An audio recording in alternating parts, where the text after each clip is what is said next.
và lệch đầm bảy ADN muối sử dụng protein ban đập pram phê và molecule ADN và sử dụng protein ban rồi hỗ trợ từ đập pramประเภทមួយមានសំណេរជាមធ្យមគឺស្មើនឹង300សំណេរជាមធ្យម300អានេះជួយឲ្យយើងរកឃើញអំបោះសែនណាបងតាអំសែនស្មើប្រមាណអញ្ចឹងបងរកតាមសំណេរជាមធ្យមនេះមកកណនីប្រវែង molecule ADN អញ្ចឹងយើងត្រូវរក mRNA ឃើញអញ្ចឹងតើយើងរក mRNA តាមរយៈអ្វីអញ្ចឹង mRNA គឺយើងរកតាមរយៈចំនួនរបស់សែននេះចំនួនសែនបងគុណឲ្យរបស់សែនមកហើយរបស់សែនយើងរកតាមណាគឺយើងរកតាមរយៈនេះសំដី300ចុះចំនួនសែនរកតាមណាគឺរកតាមចំនួនប្រភេទប្រូតេអ៊ីនបាទឥឡូវលោកគ្រូកែអានឹងឲ្យមួយចុះបាទព្រោះហាត់ហ្នឹងវារឿងនេះបន្តិចឥឡូវយើងកែសំណួរទី1អញ្ចឹងអាសំណួរកនេះយើងធ្វើម៉េចទៅរកmRNA នៅឃើញបាទពលរក mRNA នៅឃើញសិតមកអាហ្នឹងបានយើងរកប្រវែងរបស់វាឃើញសំណួររបស់យើងនេះគឺកណនីប្រវែងគិតជាមីក្រូម៉ែត្រនេះគិតជាមីក្រូម៉ែត្រឥឡូវយើងបដូរដាក់ក្រូចានេះបងស្រង់បំរាប់នេះបំរាប់គឺចំនួនប្រភេទប្រូតេអ៊ីនគឺស្មើនឹង15ហើយយើងអាចស្រង់ទៅមុខឬស្រង់មកក្រោមក៏បានដែរអាស៊ីណេជាមធ្យមមានន័យថាចំនួនអាស៊ីណេបាទចំនួនអាស៊ីតអាមីណេជាមធ្យមស៊ីតអាមីណេចំនួនអាស៊ីតអាមីណេអាស៊ីណេជាមធ្យមអាហ្នឹងគេហៅថាអាស៊ីណេមួយប្រូតេអ៊ីនបាទអាអាស៊ីណេមួយប្រូតេអ៊ីនគឺវាស្មើនឹង300ចាឥឡូវយើងរកអំបោះសែនសិនទៅបាទឥឡូវដោយសារនេះ scroll ទៅលើហើយយករូបមន្តយកមកប្រើបាទយើងយកនេះមកប្រើតែម្ដង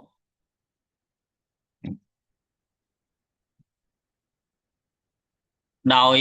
នុយក្លេទីត3ជាក្រមកំណត់អាស៊ីណេ1អញ្ចឹងណាបាទនៅលើច្រវាក់ម្ខាងរបស់សែនមានត្រីធាតុ2ដែលត្រូវនឹងកដុងផ្ដើម1ហើយត្រូវនឹងកដុង stop 1អញ្ចឹងចំណុចអាស៊ីណេ1ប្រូតេអ៊ីនរបស់យើងកន្លែងនេះគឺយើងដាក់អំរបស់សែន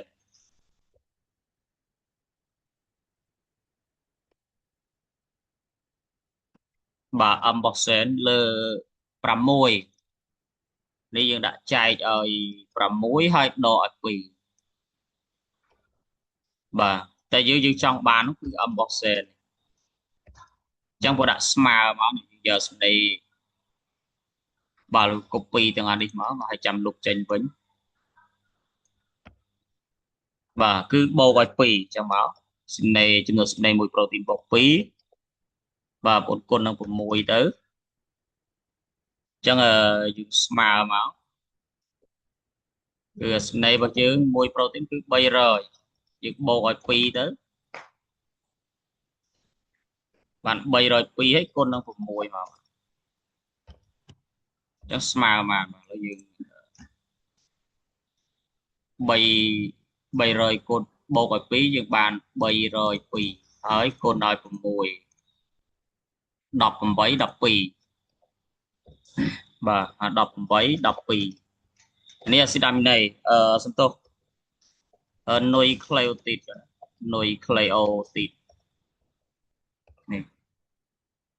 អញ្ចឹងយើងឃើញអំបោះសែនមកប៉ុណ្ណឹងឃើញអំបោះសែនបងវិចារទៅរកអីយើងទុកសិនទៀតយើងទុកឲ្យយើងទៅរកចំនួនសែនដើម្បីរកចំនួនសែនតាមរយៈចំនួនប្រូតេអ៊ីននេះអញ្ចឹងបងវិចារថាដោយសែនមួយ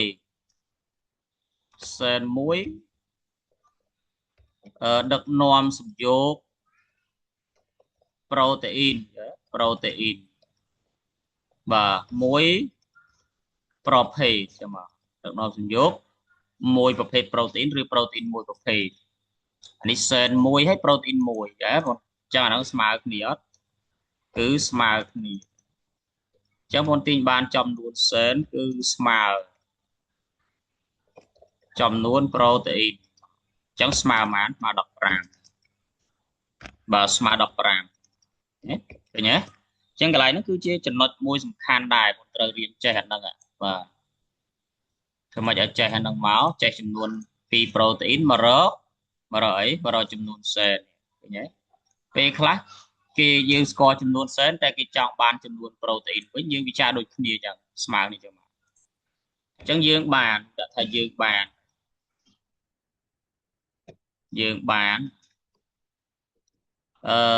ចំនួនអីគេ MRDN យកមកទៅរូបមន្ត MRDN គឺបងយកចំនួនសែនបាទកូននឹងប៉ុន្មានកូនឲ្យ M អីកូនឲ្យ M របស់សែនបាទស្មើទៅដាក់ស្មើទៅមុខស្មើទៅមុខចាស់បាទឥឡូវដាក់ស្មើទៅចំនួនសែនគឺ15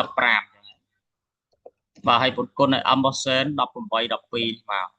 អញ្ចឹងស្មើប្រមាណ MRDN ឥឡូវយើងទៅកណនីទៅបន្តគុណឲ្យ15 27 180បាទ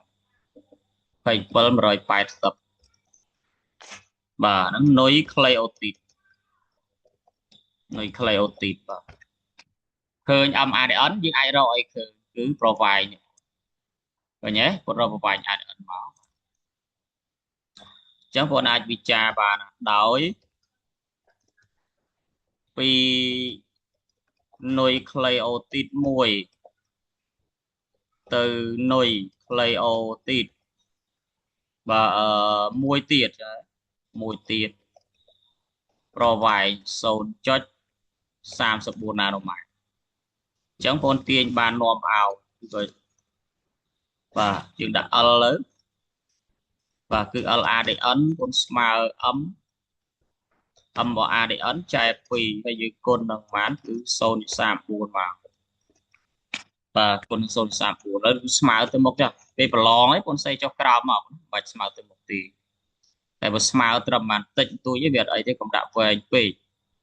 អញ្ចឹងយើងបាន MADN គឺ20 27 180នេះឲ្យបងចែកនឹង2ទៅហើយយើងគុណនឹង0.34 ណាណូម៉ែត្របាទចម្លើយស្មើប្រមាណយកទៅចែកឲ្យ2ហើយគុណនឹង0.34គឺស្មើ26បាទសំទោស46 20គុត46 20គុតចុចដោយ6សូមទៀងបាទចុច46 20គុតចុចឥឡូវយើងចែកលេខសារថ្មីគឺ27 180បាទហើយចែកឲ្យ2ស្មើ13បាទហើយគុណនឹង0.34ទៅ46 20គុតចុច6ណាណូម៉ែត្រប៉ុន្តែគេចង់បានជាអីនេះយើងមកមើលនេះមីក្រូម៉ែត្របងណាអញ្ចឹងគេចង់បានជាមីក្រូម៉ែត្របងត្រូវវាយទៀតអញ្ចឹងបងប្រាប់គេថាដោយ1មីក្រូម៉ែត្រគឺស្មើ10ស្វ័យគុណដកឲ្យ3ណាណូម៉ែត្រសំទោសយើងវាយពីណាណូទៅ1ណាណូម៉ែត្រនេះស្មើ10គុណដក3មីក្រូបាទស្មើ10គុណដក3មីក្រូម៉ែត្រចាអានេះវាដក1ចាឥឡូវបងដាក់តា L មកយើងដាក់ L ទៅនេះបងដាក់ LADN ស្មើមកនេះស្មើមកលេខរបស់គេនេះបាទហើយគុណនៅបាទគុណនឹងមកនេះគុណ10គុណដក3មីក្រូប៉ុណ្ណឹងមកហើយវត្តចង់បាត់ក្បៀសបាត់ទៅអានេះដក1នេះដក3ស្មើដក4នេះទៅណាបាទនេះបងដាក់តែប៉ុណ្ណឹងមកឃើញ L ហើយសំណួរទី2នេះទីខបើអរិនស្វែងឡើងទ្វី បើអានស្វ័យដំឡើងទ្វេតើវាត្រូវការនុយសេរីប្រមាណកន្លែងនេះគឺពាក្យថាស្វ័យឡើងទ្វេនេះមានន័យថាម្ដងមានន័យថាអានស្វ័យឡើងទ្វេតែម្ដងទេអញ្ចឹងបងក៏ប្រាប់គេថាដោយ ADN ស្វ័យបាទដំឡើងទ្វេអញ្ចឹងមកមួយដកូនដាក់ស្ទាញយកទៅនាំឲ្យអំព្រីមគឺស្មើអប់អញ្ចឹងស្មើមិនអំរបស់យើងខាងលើបាទនេះអំ27នេះ27 180ដាក់តែយើងដាក់គិតជានុយក្លេអូទីតសេរីបាទនុយក្លេអូទីតសេរីបាទហ្នឹងយើងដាក់ជានុយក្លេអូទីតសេរីហើយប៉ុនដូចនេះក្រោមមកបាទប៉ុណ្ណឹងទេបាទហើយចាំយើងដាក់ដូចនេះខ្លួនឯងមកសំណួរទី3ក៏ក្នុងម៉ូលេគុលនេះមាននុយសេ6200 6200នុយក្លេអូទីតកណនីចំនួននិងភាគរយនុយទីតប្រភេទមួយមានន័យថាយើងអានេះយើងរកនុយ A ធម្មតាប៉ុន្តែភាគរយរបស់វាចឹងណាបាទនេះយើងអត់រកអីសាំញ៉ាំទេប៉ុន្តែតានុយ A ទៀតទៅអានេះគេឲ្យបំរាប់ទេណាគេបំរាប់ហ្នឹងគឺគេឲ្យអីគេឲ្យនុយសេរបស់ ADN ស្មើនឹង6000ហើយ200ចឹងមកតែប៉ុណ្្នឹងទេអាហ្នឹងឲ្យ100គេរក A មករក ADN តើ ADN ស្មើប្រមាណចាំរកកន្លែងនេះបងប្រើគោលការណ៍ពេញបាំងចាបាទតាមគោលការណ៍បំពេញបាសចឹងហ៎ពុកសេខ្លួនឯងមកកន្លែងហ្នឹងបាទពុកសេបន្តដល់ខ្លួនឯងមកហើយលោកគ្រូដាក់តែរូបមន្តទេគឺយើងទាញយកនាំឲ្យA ចឹងវាស្គាល់សេអញ្ចឹងទាញរក A ទេអត់មានន័យថាពុនយក M ADN ចែកឲ្យ2ហើយដកឲ្យ C ADN បាទស្មើមកបងពេញបន្ថែម M ADN នៅខាងលើនេះហើយនេះណាជឿរកឃើញនឹងលើណាបងមើលតាមពេលឃើញអានោះហើយមានន័យថាយើងចប់សំណួរមកតង់ពួកឲ្យរកចំនួននុយអាទិត្យមួយបាទអត់ហើយរកភាគរយទៀតបាទអញ្ចឹងដល់មកតង់ទៀតឥឡូវដាក់សញ្ញាបូកចុះរកភាគរយរកសមាមាត្រភាគរយបាទភាគរយអញ្ចឹងទៅ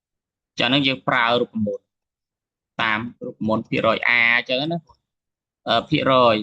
ភាគរយ A របស់ ADN គឺស្មើ A អឺឥឡូវខ្ញុំដាក់ចោ ADN គឺគុណនឹងប៉ុន្មានគុណឲ្យ100ឬក៏100គុណ100ហើយចែកឲ្យ M គឺ MADN នេះចឹងមកតែប៉ុណ្្នឹងមកយើងស្មើបន្តហើយភាគរយ C ទៀតបងធ្វើដូចគ្នាចឹងភាគរយ C ភាគរយអីយើងធ្វើដូចគ្នាចឹងមកបាទហ្នឹងសំណួរទី3គឺមានប៉ុណ្ណឹងសម្រាប់លំហាត់លេខ18បាទឥឡូវពន្ធកលេខមកលំហាត់លេខ